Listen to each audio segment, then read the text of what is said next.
Buruknya kualitas perbaikan jalan lingkar Pasar Seni Semarapura, Klungkung mendapat kritikan dari anggota Dewan.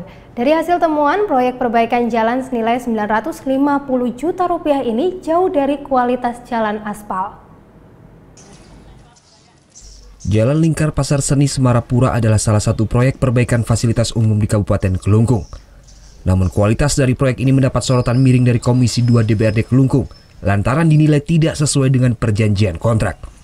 Dari hasil temuan, kualitas proyek jalan lingkar pasar senilai Rp950 juta ini dianggap masih buruk, serta jauh dari kualitas jalan aspal. Rendahnya kualitas jalan disinyalir disebabkan oleh pengerjaan yang asal-asalan tanpa menggunakan alat berat.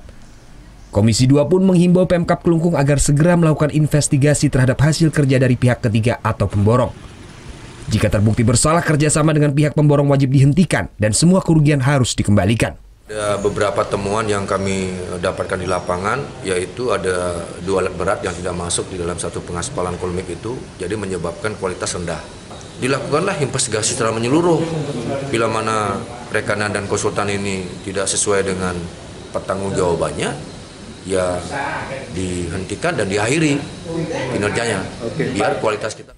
Saat ini Komisi 2 DPRD Klungkung tengah menyelidiki kerugian dari proyek ini dan berharap kepada pemerintah daerah agar lebih berhati-hati dalam memilih pihak rekanan maupun konsultan terkait perbaikan infrastruktur. Tim Liputan melaporkan untuk NET.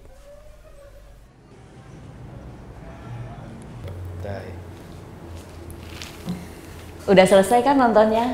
Nah, jadi jangan lupa buat like, komen, dan subscribe ya.